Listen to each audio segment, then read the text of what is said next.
We, the people, are being cajoled, frightened, and bullied into surrendering our democracy and freedom. This film is a rallying cry. We must fight for our independence, for the right to determine ourselves the laws under which we live, and for the freedom to shape our own future. This is the most important voting decision that any of us is going to make in our lifetime. With general elections, it doesn't really matter who you vote for, Conservative or Labour, because you know that in 4 years' time you can change your mind. This time you can't change your mind. This time is for keeps. In this film, we'll see how the EU works. It's like heaven for the politician or bureaucrat because it's power without accountability. It was devised to make sure that the great mass of the people could not control government ever again. The EU is turning into a dictatorship, and this is not overstating it. We will see what the EU has done to Britain. The EU has just obliterated the English fishing industry altogether. The European policies that we face are really the single biggest threat to our competitiveness. We'll see why Fortress Europe has been such a calamity for the European economy. What we see is the EU bringing up the drawbridge. The European Union has become an economic basket case. Certainly it is not in our economic interests to remain within the European Union. No way. We will look at the risks of tying our fate to the failing EU.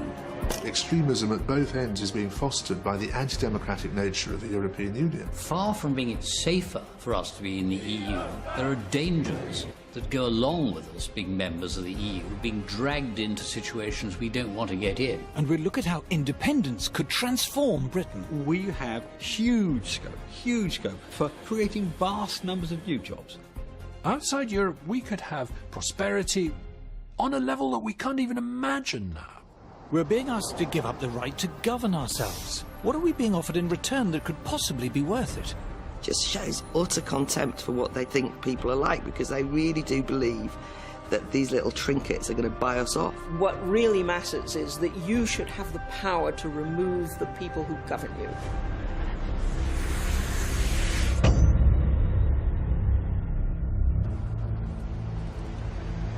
We're about to choose how we want to live our lives. This is the single most important political decision any of us will make in our lifetimes. It's been more than 40 years since we were last asked.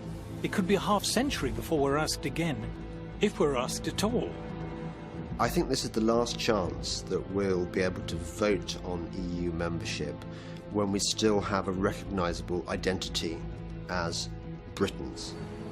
And what makes it scary is that if we go the wrong way, we're in it for certainly my lifetime, and probably my kids' lifetime. I'm on my way to Brussels to better understand the deal that's on offer. This is about our ability to say to ourselves that we are a genuinely democratic and free people. That's how important this is. In return for our democratic rights, we've been promised prosperity and security. Are these promises convincing? The choice before us is all about democracy and how highly we value it. The word democracy comes from the ancient Greek. The demos is the people. The people are meant to be in charge, not politicians or bureaucrats. They're meant to serve us, not rule us. We have given them some power, but only temporarily, and we can take it away from them if they displease us. That's the theory. The EU, s'il vous plaît. Straight off, there's a snag. On my quest to understand the EU, my first challenge is to find it. There are over 90 EU buildings here in Brussels, and a load more in Strasbourg and Luxembourg. As impressive as the modernist buildings is the number of directorates, councils, commissions and ministries which occupy them. But here the EU slips its first cog. For a democracy to function, there needs to be transparency. We, the people, need to know how the system works.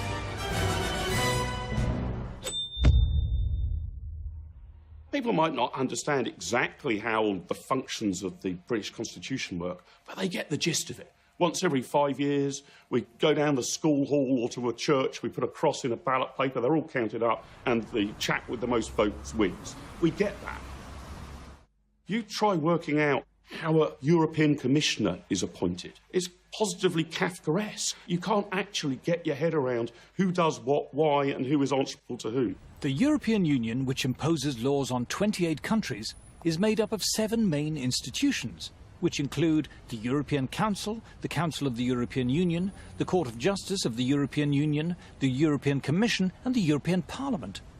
Do you know the difference between the European Council, the Council of the European Union and the Council of Europe?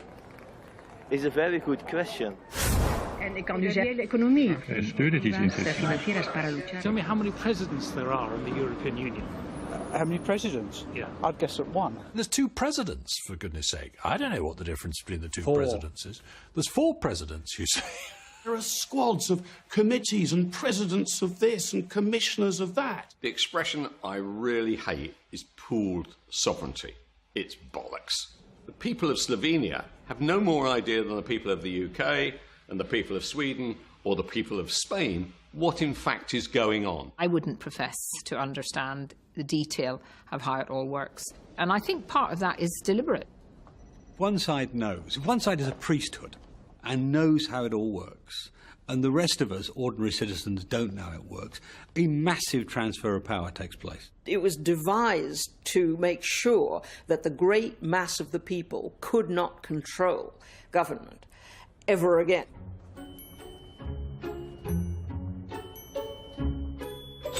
Problem number 2. For a democracy to function, you need to know who's running it. A democracy only works if you know who your representatives are. David Cameron, tough, tries to hide it, probably quite a nasty piece of work. Tony Blair, oily. There is only room for one in the lifeboat, Tony Blair. The ordinary voter, who's going to hand them all this power, can make up their mind whether they like them, dislike them, because they see them in the papers, they hear them on the radio, they watch them on the telly. Do you recognise this man? No. Do you recognise that man? I challenge you to name almost any of them. Do you recognise this guy? No. There's that chap Juncker. Is he one of them? I didn't know whether it was just the British being a bit thick, so I thought I'd ask some folk in Brussels. Yes. Martin. Martin. Can you tell me who that is? No. Who are all of these Eurocrats? Who are they answerable to? Ah, but here we come to problem number 3. Accountability. Would it help if you knew who they were? Because you don't have any power over them, so what's the point? In the EU, there's a thing called a parliament, but it's not a parliament as we know it. In the EU, the parliament isn't in charge. Have you ever known anyone know who their MEP is? Nobody does.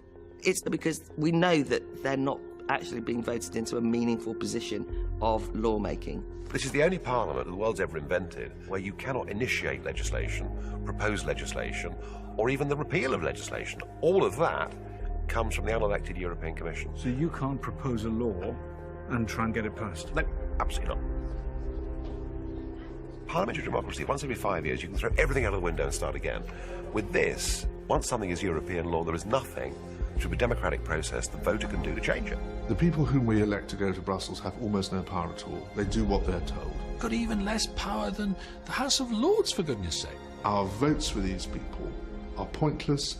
They are fundamentally pointless. The European Parliament is an irrelevance. The European Union bureaucratic structures, who are appointed, not elected, have all the real power.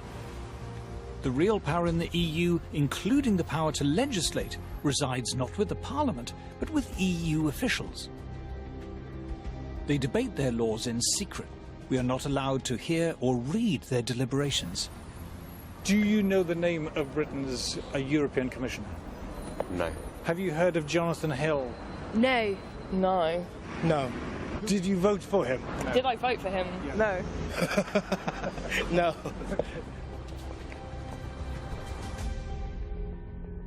The curious thing is, only last year we were celebrating the 800th anniversary of Magna Carta, the founding charter of English freedom. The history of democracy in Britain has been the history of taxpayers demanding the right to determine themselves how much tax should be taken from them and how it should be spent. If I am going to be asked to pay taxes, I want to be told where they're going, and if they're spent badly or stupidly, I want to be able to remove from power the people who are spending them. What made Britain rather different from most other countries was that at an early stage we said no government could pass any law or impose any tax without first getting the authority of the British people. So it's a major thing that we can be taxed by other people without our say.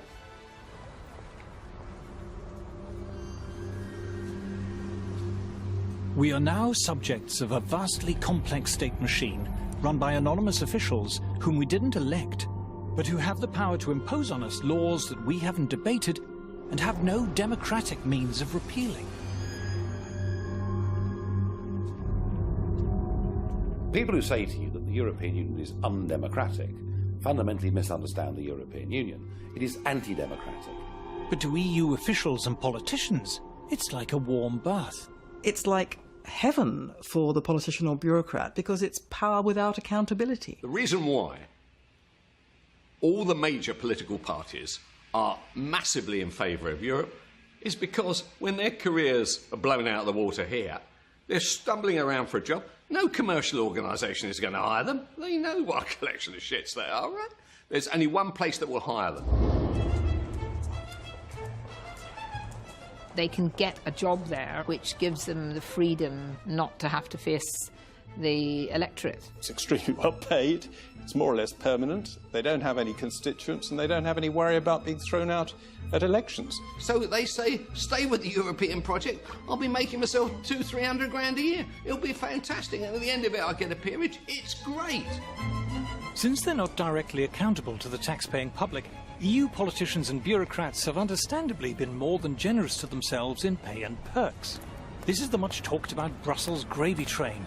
And here's my handy guide. This is the shopping centre. But this is all for politicians and bureaucrats. It's not for members of the public. No. So you get your own hair salon and your nail bar. Get your nails done. Your nails done. There's a sauna, there's a massage parlour as well. Why would they not want to stay here, living a life of luxury? There are a number of people here who are paid more than the British Prime Minister. Ah, you might say, but how many? 4, 10, 100? 10,000. There are 10,000 people here paid more than David Cameron. That's 1 in 5 of everyone who works for the EU. If you're an EU official, there's the relocation allowance, the household allowance, the family allowance, the entertainment allowance, the private healthcare allowance, the private education for your kids allowance. The healthcare allowance includes free Viagra. You would have thought that would come under entertainment. If you're an MEP, you get an extra £250 a day for being good enough to turn up, another £41,000 a year on top of that to cover phone bills and computers, and another £225,000 a year on top of that to cover staffing costs, which in years gone by often meant spouse or children. And to cap it all, they've decided to charge themselves a special low rate of tax. But it's not just the officials and politicians who benefit. The EU diverts great rivers of taxpayers' cash to the tax-consuming middle-class intelligentsia in our sprawling, publicly funded establishment. The European Union is very good at purchasing the loyalty of powerful and articulate interests in all the member states. When we hear great public institutions, quangos, museums and campaign groups, waxing lyrical about the EU, we have to remember the EU gives them amounts of our money. The EU gives shed loads of our money to local authorities and to universities and to art groups and opera companies. And that then provides this chorus of noise in favour of the European project. Every charity over a certain size is getting money from Brussels. Every NGO. We see EU largesse effectively buying opinion. You know, what we see here is really a racket. It's become a very good way of taking money from the general population and handing it to people who are lucky enough to be working for the system. The EU likes to advertise its generosity. Here in the northeast, for example. European Union investing in your future. Isn't that good of them? I wonder where they got the money. The Sage Arts Centre at Gateshead, we're often reminded, was built with the help of EU money. But what you're not told is that if you live in the northeast, for every £1 that comes from the EU, you have to pay the EU £2.30 in tax. But that's not the only price the Geordies have to pay for EU membership. I'm heading down the river to the mouth of the Tyne.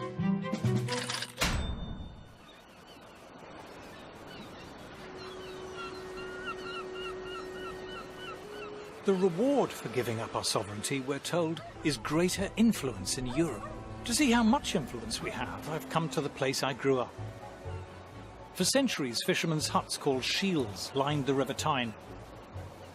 From them came the names of the towns that straddled the mouth of the river, North and South Shields. The seas here are rough, but the water is rich in mackerel, haddock, salmon, herring, cod, skate and shrimp.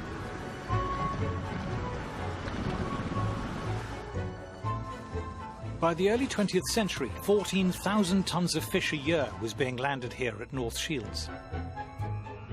There's a daily fish auction here still, in a building part funded by the EU. £24 in, 24 you back in, 24 in, 25, £25. 40 quid for them. 30 for them. In a corner of one of the halls sits fewer than 100 boxes, part filled with fish.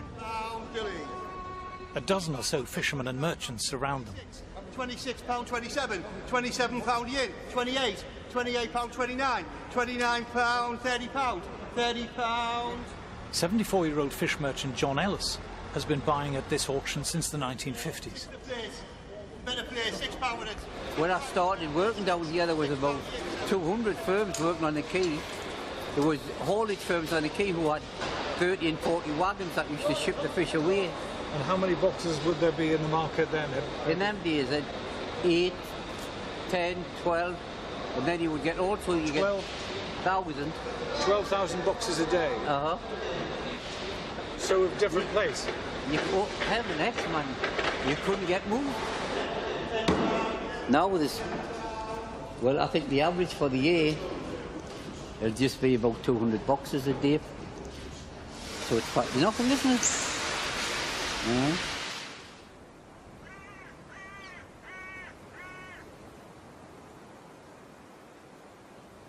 When Britain joined the common market, it lost control of its fishing grounds. When quotas were imposed, several other European countries lobbied the EU for Britain's fishing rights to be divided up between them. The British government was powerless to stop this. The EU has just obliterated the English fishing industry altogether. The quota system they've got now is it's just mad. Local fishermen were now banned from fishing in waters they'd fished successfully for centuries. Oh, just beyond the pier over there. In fact, it might be there today, this great big Dutchman, but that Dutchman's got 25% of the whole quota of all of England. It's only 3 or 4 miles off the Tyne, catching herring and mackerel. Local fleet can catch herring and mackerel, and it's right on the doorstep. There is still a prospering North Atlantic fishing industry, but only in countries that have retained their independence. Well, look at the Icelandics and the Faroes and the Norwegians. They sell millions of pounds worth of fish to us. And they're outside the common market. But you tell me a common market country that buys fish off us, but they send the fishing boats to the North Sea to catch our fish. And it's just madness. The EU has been paying British fishermen to destroy their boats. They said the fishermen, if you want to get out the industry, will give you a lump sum. This here looks like an old boat that's been destroyed. They just watch them with big chainsaws, cutting the old wooden boats up and burning them. The EU pays fishermen to leave an industry and destroy their boats. That's right. While at the same time giving rights to people elsewhere to fish the same waters. Oh, that's right, uh-huh.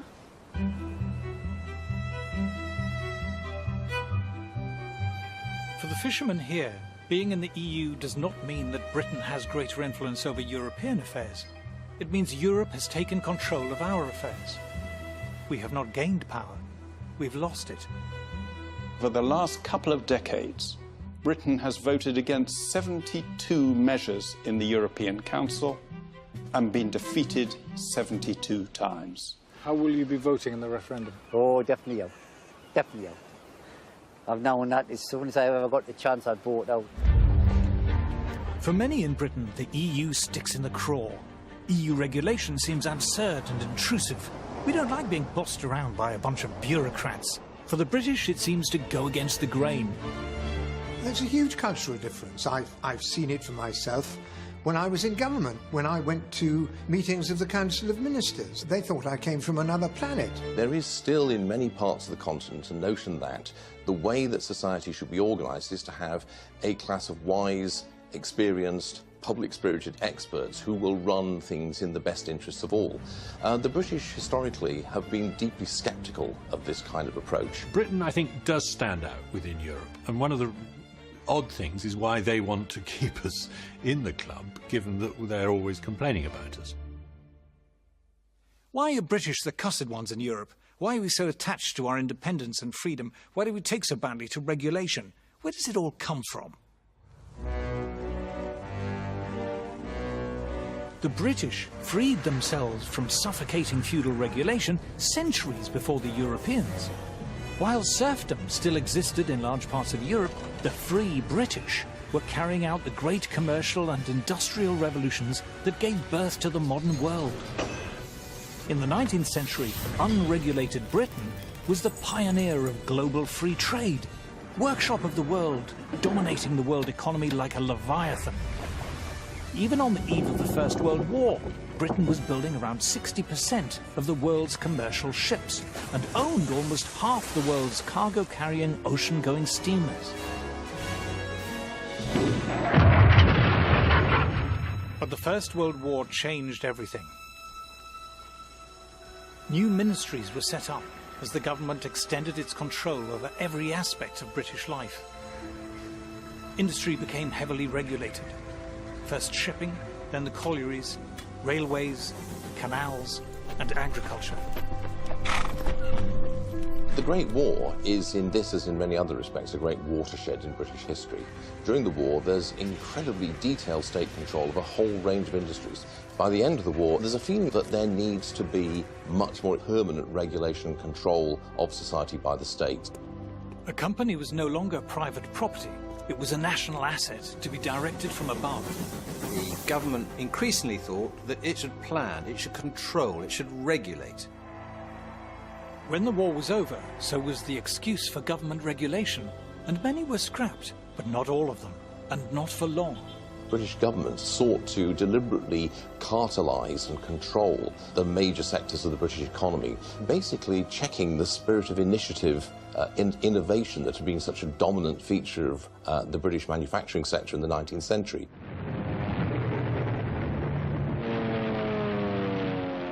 With World War II, regulation increased still further. War planning gave politicians and administrators unprecedented control over our lives. And after the war, they were unwilling to hand back their power.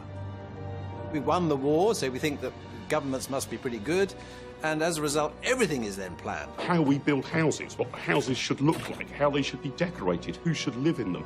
Virtually every area of life, we had boards of experts working out the best way to do things. A young couple has dropped in for advice on setting up home. First, they're shown how to avoid overcrowding a room. Always allow at least 18 inches between chairs and other furniture. Everything from heavy industry down to clothes, food, and children's toys were regulated. If you didn't manage a doll at Christmas, this is probably why. All restrictions on toy making have been lifted, but export has the first claim. Britain became perhaps the most state-controlled and regulated economy in Europe. The regulation of business, trade, commerce of all kinds was much, much greater than anywhere else. Regulations, price fixing, protectionism, supporting failed industries. A heavily regulated economy, ordered from above, the politicians assured us, would be a screaming success. But the very opposite happened. The purpose of regulation was to end wasteful competition, but it was competition that had kept industry efficient and innovative. Nimble entrepreneurs who were rewarded for success and punished for failure were now replaced by plodding bureaucrats ticking boxes. Productivity and output plummeted. shortages pushed up prices. The buying power of the average wage, £5 to £6, has shrunk at an alarming rate. But first among offenders in increasing prices was the government itself. Coal rose, affecting other industries. Electricity charges went up. Then as we get more money, everything goes up, doesn't it? It must be this inflation they're all talking about. For ordinary British consumers, life was grim. Goods were either unavailable, unaffordable, or heavily rationed. Good news came with a sticky end to sweet rationing. For 9 years, mouths had watered for this great day. And it was too much of a tummy ache for the country's economy. And soon, personal points came back.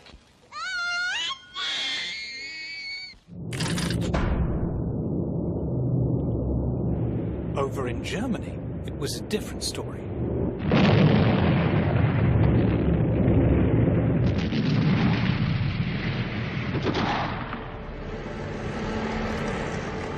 The war had left Germany little more than smoking rubble.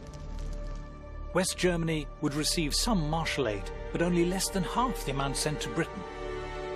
At the end of the Second World War, Germany was a ruin. If you see the old footage, it was absolutely flattened.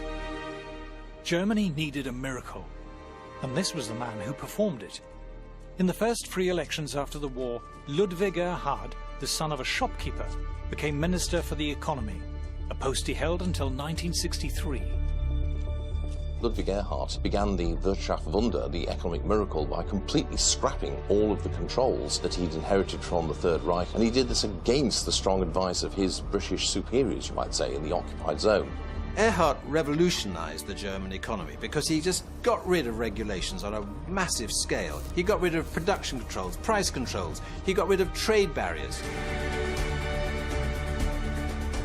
They were happy to have open and free trade, a deregulated economy. They want to see industries stand on their own 2 feet, and those that can't must make way for those that can.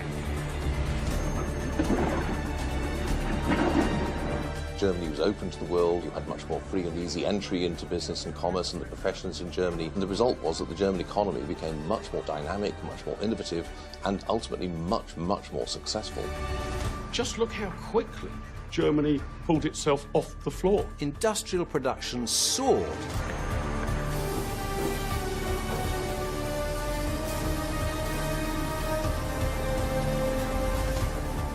In Britain, there were shortages and rising prices. In Germany, goods were abundant and wages rose steeply. The result for the ordinary person in Germany was sensational, because the production of all consumer goods rose, the prices came down. Britain, who won the war, was still rationed for year after year after year, whereas Germany, who lost the war, rationing was abolished. Before you know it, just a decade or two of this approach, and it's a powerhouse of Europe. Contemporaries described it as a miracle. By the time Erhard left office, he had transformed Germany from a pile of smoking ruins to the third biggest economic power in the world.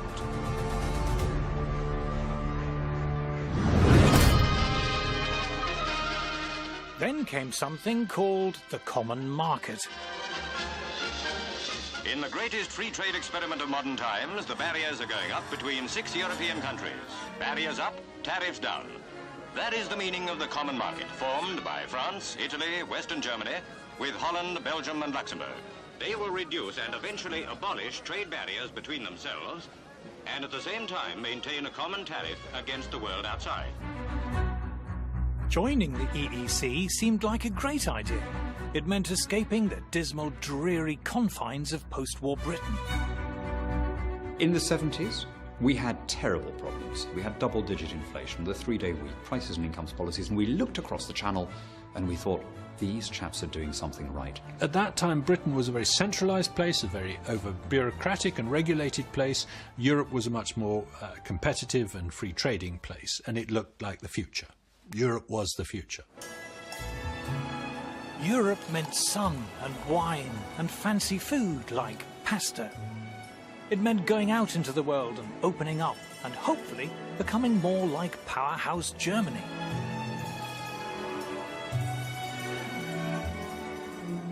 But the architect of the EEC was not German. He was French. Jean Monnet was steeped in the French bureaucratic big state tradition. Indeed, he had spent the Second World War in Britain, helping to create the very regulations which had all but destroyed the post-war British economy. When Britain joined in 1973, we should have seen what was coming. When the documentation was brought in for signing, it took 2 strong men to carry it. Of a new and a greater united Europe.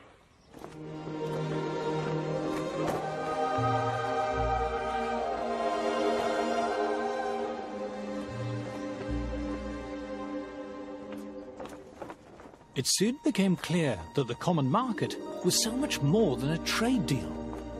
Shiny new buildings kept appearing, the administration grew, and the price of membership kept going up as the EU assumed greater powers and demanded more money from member states. Inevitably, this burgeoning bureaucratic machine reflected the values of the university-educated people who ran it and who benefited from its generous funding. Staying in the EU is the right kind of thing because it's what civilized, sophisticated people do.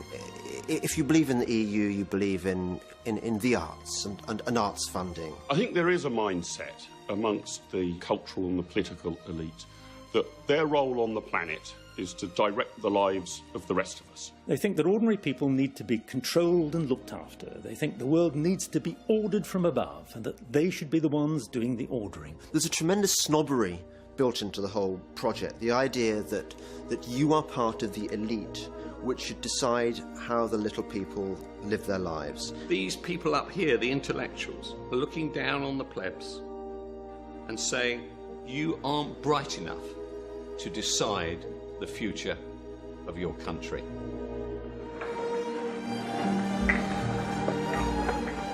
As the EU's powers steadily increased, so did the number of regulators and the volume of regulation. The bureaucratic class can find no area of human life that they don't want to write a rule book about.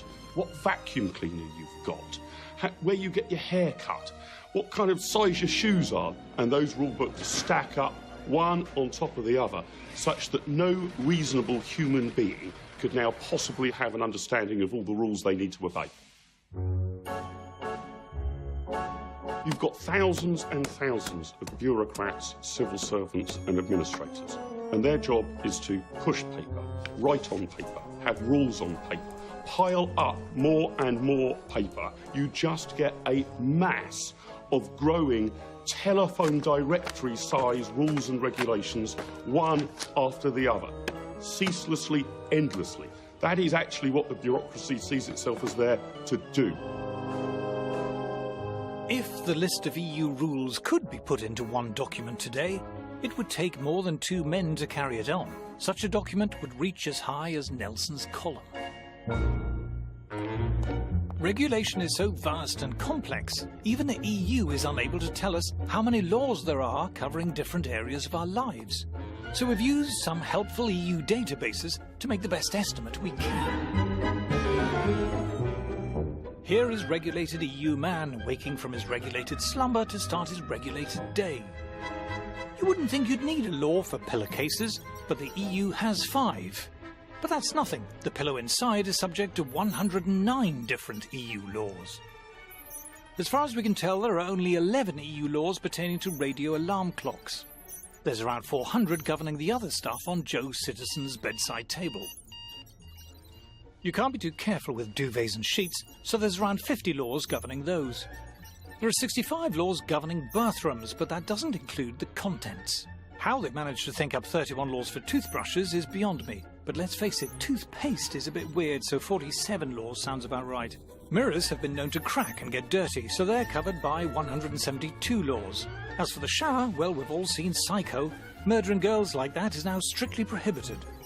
Shampoo can get in your eyes and cause discomfort, 118 laws. EU bureaucrats seem terrified by towels for some reason, slightly more relaxed about radiators. There are 1,246 laws relating to bread, but just 52 covering the crazy anarchic toaster. Just 84 laws cover fridges. But an impressive 12,000 laws cover milk. After all, it might go off. Bowl 99 laws. Spoon more than 200 laws, same for the orange juice. But the coffee, whoa, stand back, Grandma. This toxic jungle juice can keep you up all night. The best dog in Britain is unaware of the odourless fog of canine legislation, but careful, Ruby, ignorance is no excuse. Our regulated man leaves his regulated house. There are only 92 laws about pavements, after all they're just pavements, but you get the idea. EU regulation surrounds us like invisible barbed wire. When we're frustrated in our daily lives by needless, stupid EU laws, it's infuriating. But it's much worse than infuriating if you're thinking of starting a new business. It's like entering a legal minefield. For small and medium-sized businesses and startups, it's perilous. Complying with regulation imposes huge costs, and falling foul of regulation can put you out of business. Big established firms don't mind regulation so much.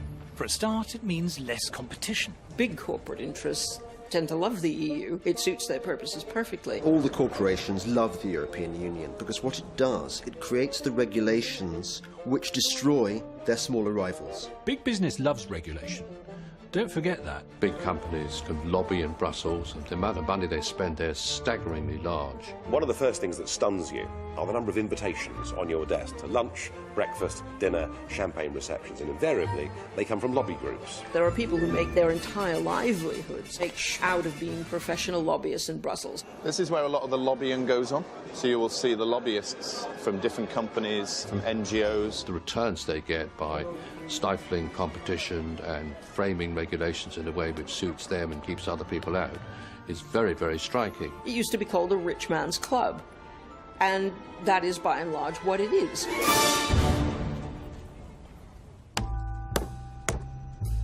But regulation doesn't just stifle competition at home. To illustrate this, let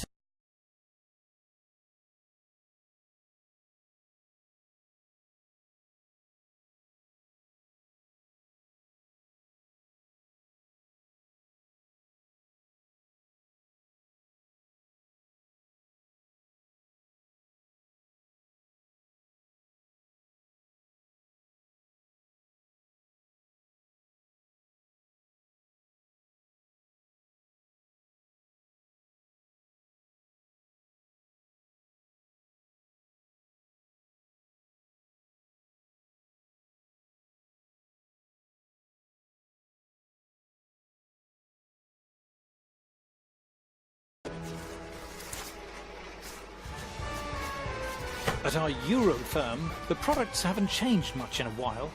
And what's the point of a fancy new machine when you can give customers the hands-on personal touch? It seems to have worked all right in the past. Oh, but look at the Asian fellas. Their umbrellas have clever sci-fi buttons to make them open. Oh, what? The buttons make them come down too. How do they even do that? Our Euro firm faces a tough choice. Do they tidy up the factory, buy some lab coats and give everyone calculators? Or do they get the next train to Brussels?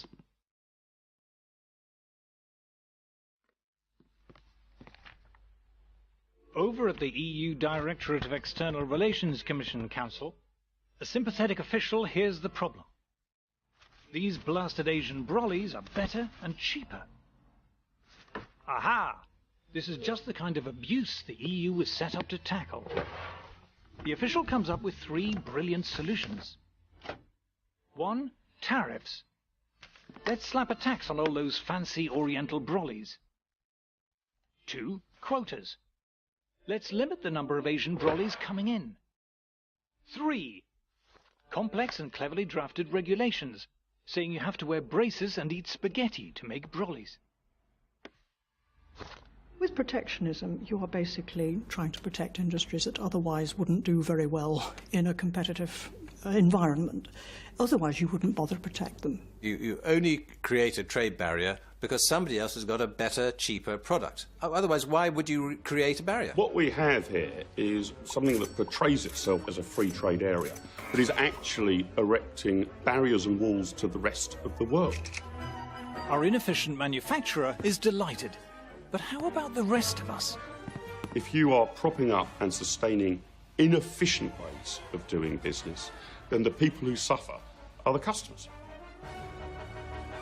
You are preventing your citizens from accessing better, cheaper products. You name it, TVs, laptops, sofas, EU regulation and trade barriers pushes up the price of everything. The cost of living goes up, Europeans get poorer.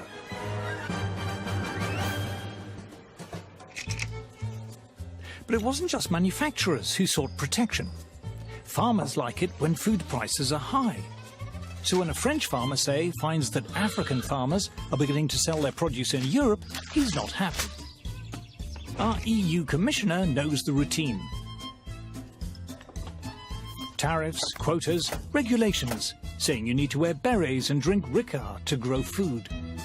This is particularly pernicious for African producers of food, who find that they face a big tariff barrier when trying to export to Europe. Now that's bad for them because they can't earn money, and it's bad for British consumers because their food costs more. But not content with trade barriers, farmers wanted the EU to drive food prices still higher. To that end, the EU bought gigantic amounts of agricultural produce and simply allowed it to rot, creating an artificial shortage which pushed up prices. These were the famous wine lakes and butter mountains. In northern France, part of the so-called butter mountain. The British say that heaps of butter like this are indefensible follies. The French say they're necessary and completely sensible. It didn't take long for people to wise up to the absurdity of it. And not just its absurdity, its immorality, frankly. All this is rotten for us consumers. Because of the EU, for decades, food and drink has cost far more than it should. It adds between 10 and 20% to the cost of food.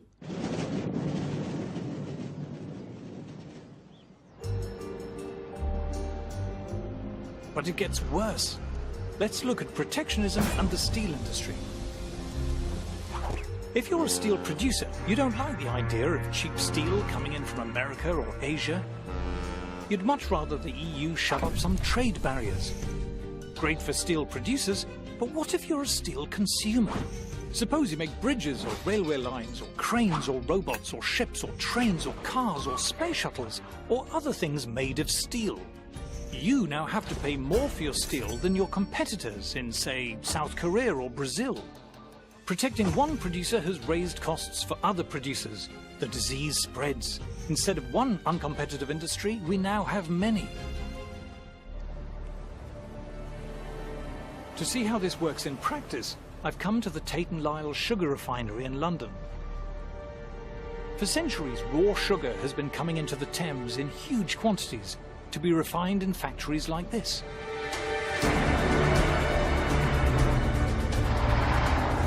In the raw sugar shed, over 60,000 tons of raw cane sugar stands ready for processing.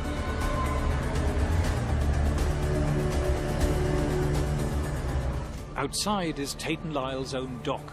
In years gone by, this was crowded with boats from countries like Brazil and Australia and India, queuing up to offload their cargo. The European Union is the biggest drag on the competitiveness of our business. And what precisely are they doing, which is the problem? Well, you can see behind me on the jetty today that there's no boat here with raw sugar, and that's precisely our problem. The boats that deliver our raw sugar here to London, the sugar on them, the cost of that is inflated by the fact that the European Union restricts who we can buy that sugar from, and on much of the sugar they also charge us import tariffs. When inefficient European beet sugar producers asked the EU for protective barriers against cane sugar producers around the world, it was a blow to refiners like Tate & Lyle. On some of the boats of sugar that we bring in, we can be paying anywhere between 2 to 3.5 million euros in extra costs because of the European policies. As costs have risen, so has the price of sugar for consumers, while Tate & Lyle's turnover and profits have been hit. It threatens the 850 jobs here in East London, and it's meant that we've had to downsize the refinery by about 50% since 2009. How strong is the feeling against the EU at the moment here? Walk around the refinery, talk to the people here.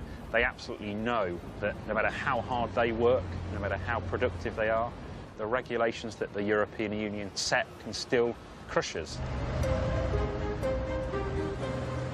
Protecting inefficient producers ends up dragging down good producers. Whereas up till 2009 we were exporting 300,000 tonnes of sugar, because the European regulations have made us uncompetitive. Not only have we stopped exporting that sugar, but we also now face around 250,000 tonnes of imports into the UK to compete with as well. So it's a double whammy, if you like. And we estimate that probably costs the UK economy something like 80 to 90 million euros a year, just for this one factory. Instead of looking out to the whole world, what we see is the EU bringing up the drawbridge. The EU has slid from free trade into crony capitalism and protectionism. Protection hurts consumers who have to pay more for inferior products. It hurts industries whose costs are forced higher. In the end, it even hurts the firms who are protected. Protecting a firm from competition does not make it more competitive. Suddenly you can relax and put the kettle on.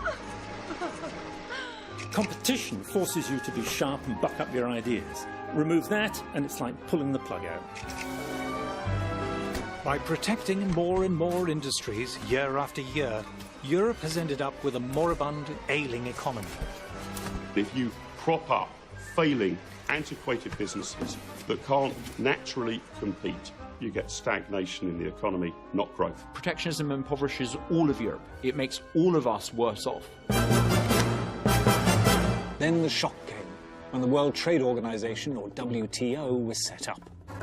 The walls of Fortress Europe began to crumble. From the developed world to the developing world, the tariff reductions are expected to sow the seeds of global economic growth. The World Trade Organization, where both we and the European Union are members, has made huge progress in sweeping away tariffs and other barriers. We have begun to see an opening up of the markets, thanks largely to the World Trade Organization. Every major country in the world is now bound by its rules. Tariffs and other trade barriers were shredded, as you can see. The World Trade Organization has driven down most of the tariffs. In the EU, the average tariff on agricultural products has fallen to 12%, and on manufactured goods, just 4%. Europe's industries now face the challenge of international competition. I think the European Union is learning a very hard lesson. But if you're insulated from competition decade after decade, it comes as a bit of a shock when it arrives. Growth in the EU, already feeble, has more or less ground to a halt, with youth unemployment reaching staggering proportions. The EU badly needs its own post-war German-style economic miracle. But far from slashing regulation, the mountainous burden keeps growing. It constantly wants to achieve growth through harmonization, top-down control and central direction. And we know those don't work. It militates against precisely the kind of individual initiative and innovation that is at the heart of economic growth. Regulation is the enemy of competition, and competition is the engine of growth. Therefore, it is no surprise that the European Union has become an economic basket case. Every continent now is outgrowing Europe. When you think of the growth rates in China, and then you look at the growth rate in the European Union, that tells me that we are in the wrong place. We joined the European Union and it's become the world's only declining trade bloc. Far from hitching our wagon to a dynamic economic locomotive, we've shackled ourselves to a corpse. The people have never given a bigger vote of no confidence than Brussels. Today, world markets were nervously watching. The stock market has not been reassured. What the European Union has become in the 21st century is what Britain was when it was the sick man of Europe. Despite decades of economic decline, the EU elite carries on regardless. They are unmoved by criticism, untroubled by popular discontent. But the frustration of ordinary people is beginning to show. We now have to focus on constructing a firewall to prevent contagion within the Eurozone. What you can see everywhere is a conflict between the visions of a rather narrow kind of professional middle class which has dominated European politics and the reaction against it by the larger bulk of the European population. Eventually, if you stuff dictatorship down the throats of people who don't want it, they will rebel. Unfortunately, in many places, it's taking a very unpleasant form of right-wing populist nationalism. Extremism at both ends is being fostered by the anti-democratic nature of the European Union. What do we see? Far-right parties, ultra-nationalist parties. We don't know what the future of Europe is going to look like, but at the moment it's not looking good. We don't know what political forces are going to rise in the future. We don't know what conflicts we might be dragged into. Far from being safer for us to be in the EU, there are dangers that go along with us being members of the EU, being dragged into situations we don't want to get in. Marine Le Pen's far-right party came first, winning 25% of the vote.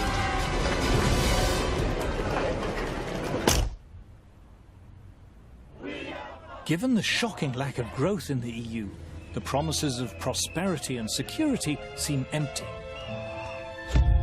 But if we left, would we cope? Are we too small? If we're outside the EU, will anyone trade with us? To find out, I'm heading to a European country which has steadfastly refused to join the EU. Switzerland.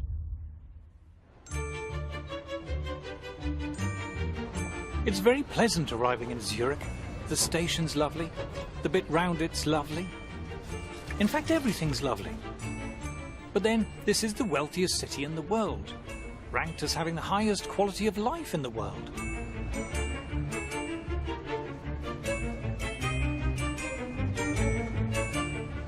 All the cliches are true. Everything is so neat and efficient. The people are so polite and obliging. And the buildings are beautiful. This place is wealthy, and it's obviously been wealthy for centuries.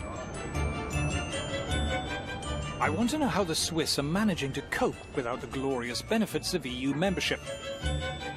So I've come to one of Zurich's many lovely coffee houses to meet the veteran Swiss economist and writer Beat Kappeler. So Switzerland is not in the European Union. Is that a problem for you? No, because Switzerland has free trade agreements with many countries in the rest of the world, with Japan, China, Latin America. We're told we need to be in the EU for trade. But Swiss exports per head are 5 times higher than ours. In fact, they're about the most successful exporting nation in the world. Then we're told we need to be in the EU for jobs. We have a very high labour market participation. 83% of all people in working age work. That's much higher than the rest of Europe. Switzerland has one of the lowest unemployment rates in the world, lower than any country in the EU.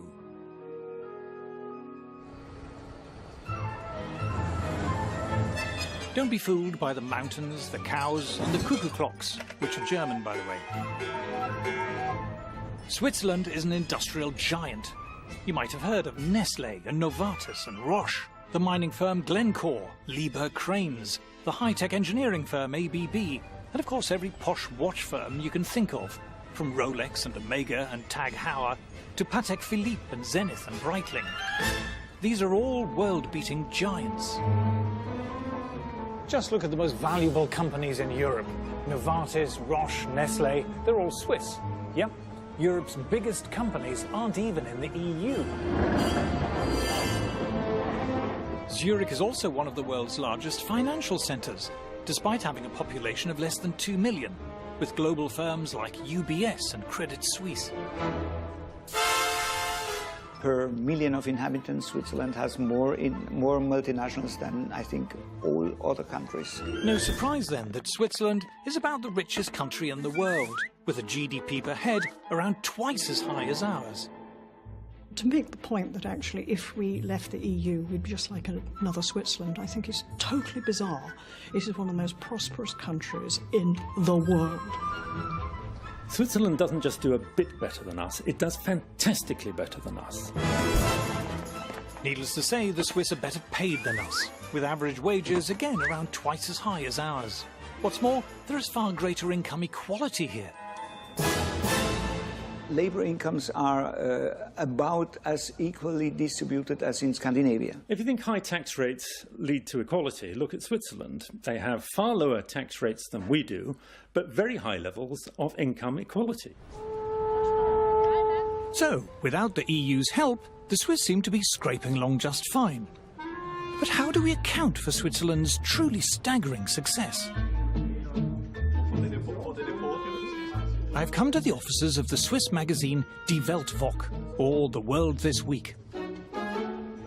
The reason why Switzerland is successful economically is that Switzerland is not a member of the European Union. In the EU, it's politicians and bureaucrats determining what the people have got to do. I mean, it's a top-down system in the EU, and Switzerland is, I would say, the epitome of a bottom-up system. Switzerland is the perfect opposite to the European Union's crumbling model. Switzerland is a kind of super-democracy, far more democratic than Britain, let alone the EU. Switzerland's one of the oldest constitutions in the world, and it's one of the most democratic. It's not up to the Prime Minister whether a referendum should be held, it's up to the people. You get 50,000 signatures and they have to hold one. The people in Switzerland decide everything. It's very different to elite conception of politics, where an enlightened elite decides and knows better. Here, the people knows better, and politicians have to conform. Why is the Swiss state successful? Because our politicians are forced to fulfill the interests of the people. Key to their success is the fact that their class of bureaucrats and politicians, if you will, is kept on a much tighter rein and much greater control by the public. You simply cannot get away with the kind of grandiose plans that you find, say, in France. In Switzerland, the Swiss public simply will not tolerate that. The Swiss economy ranks as one of the least regulated in the world. And according to the EU itself, Swiss industry is also Europe's most innovative. Too much regulation stifles innovation, limits creativity, and so we think this should be the foremost endeavor of politicians to eliminate regulations and not to create them. Switzerland is one of the least regulated economies in the world, and it's also one of the richest countries in the world. This is no coincidence. Do it like the Swiss, have some arrangements with Europe, but be independent and look to the world. Ah, being like Switzerland. That sounds good. But is it that simple? To trade with Europe, won't we need a trade deal? No, there's so much nonsense talked about trade agreements. The EU is a trade deal, and it's very bad for us.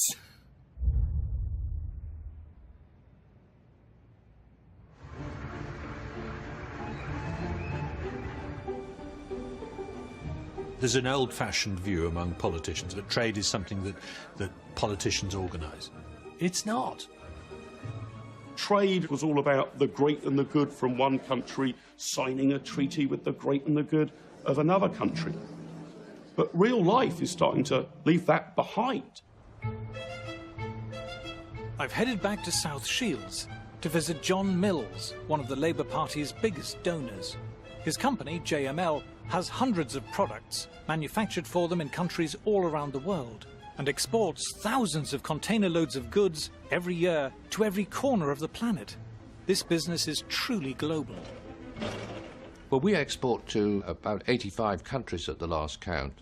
The majority of these countries are not in the European Union. But it's actually no more difficult for us to sell to the United States or to Australia or to even China than it is to sell to the EU. The idea that you have to be in the European Union to trade with the European Union is a total absurdity. Wander into any shop in Britain and you'll find goods from all over the world. Cameras and TVs from Japan, computers and phones from America. But we have no trade deals with these countries. You don't need a trade deal with a country to be able to trade with it. If you go shopping, what do? Well, you buy Chinese goods, you buy Korean goods, you buy American goods, and yet none of those countries are part of the European Union. China doesn't have a trade deal with the European Union, nor does the United States, nor does India. You don't need trade deals. Trade involves having a product or a service which other people are prepared to buy at whatever price you can produce it for. Though we don't need a trade deal to trade with Europe, it's highly likely they will want one. for one simple reason. The EU is desperate to keep its goods flowing into the UK. You go outside, you count, don't take my word for it, go count the number of Audis, BMWs, Mercedes, Volkswagens. You'll find it's over 30% of our market. The Germans' biggest industry needs us to the tune of 16 billion plus every year. We are actually the biggest market for the rest of the European Union. We are not a supplicant. We need a bit of self-belief and a bit of self-confidence. Even though we're EU members, since the turn of the century, the proportion of British trade with the EU has been in steep decline, while trade with the rest of the world has been rising sharply. There's no trade deal at the moment with China. The EU does not have one. But if you look at Anglo-Chinese trade over the last 10 years, say, that has been growing several times faster than Anglo-EU trade, where, of course, there is a trade deal. Our percentage of trade with the EU is falling virtually by the minute. I mean, it's tumbling even as we conduct this interview. Every single year that goes by, the percentage of British overseas business that is done outside the EU grows at double the rate of the business we do inside the EU. They need us more than we need them. Ah, but what if the EU proposes a trade deal which forces on us open borders and other stuff we don't like? If a proposed trade deal is unacceptable to us, whether it's with the EU or anybody else, we just don't sign it. It's true that British companies who export to the EU will have to comply with EU regulations. But it's also true that EU companies wanting to export to Britain will have to comply with ours. Germans who export to America must abide by American regulations, likewise for American exporters to China, and Chinese exporters to Brazil, and Brazil to the EU.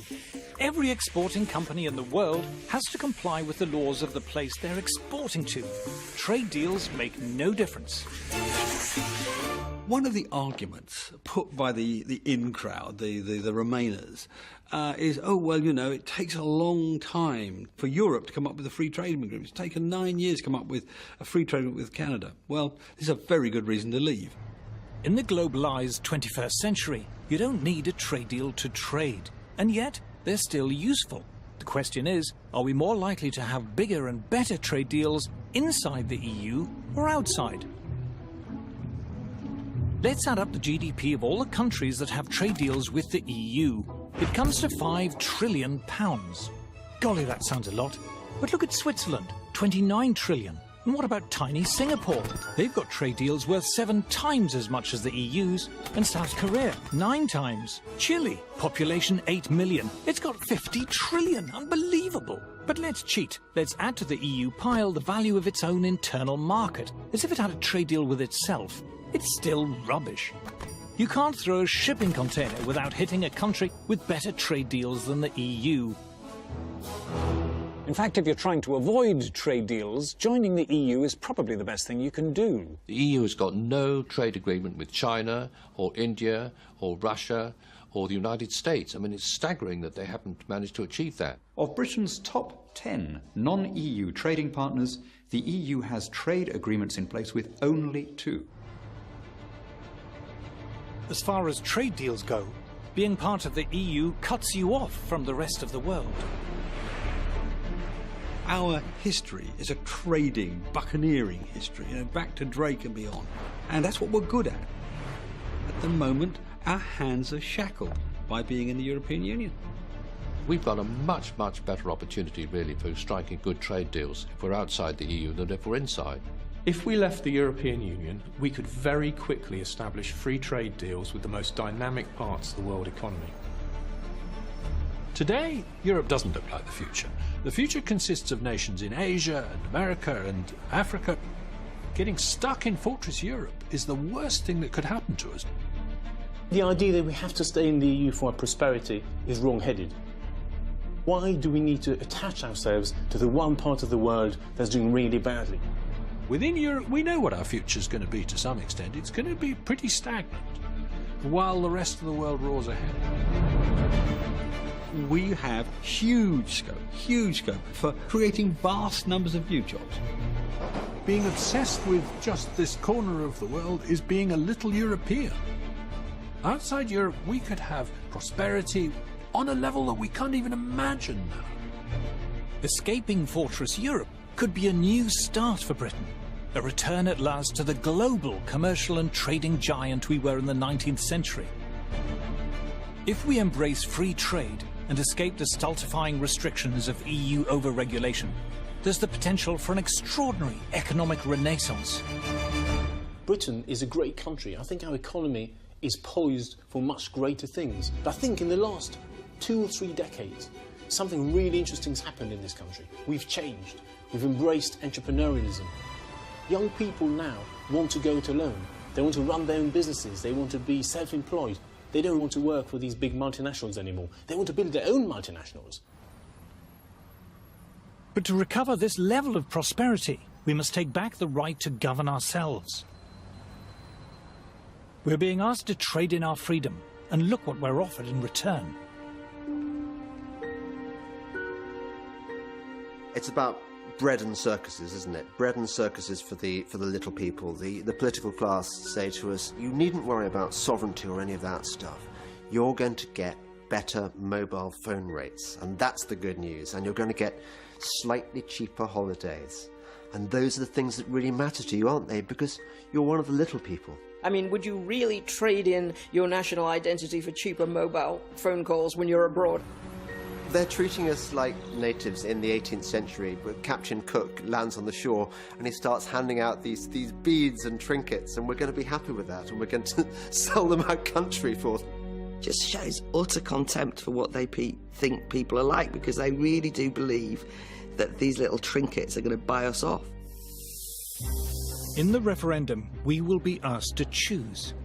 Do we want to be governed by an organisation which we don't understand, run by people we don't know and haven't elected, who have the power to impose on us laws that we haven't debated and have little or no chance of blocking or repealing? Have you decided what we need to regain the right for British people to make British laws. If people believe that the best way to strengthen the United Kingdom is to hand over every year more money and more power to an unaccountable bureaucratic elite in Brussels, then what they should do is campaign to stay in the European Union. It comes down to the essential issue, the working man and woman of this country against people who think we have a better plan and a better mind than you.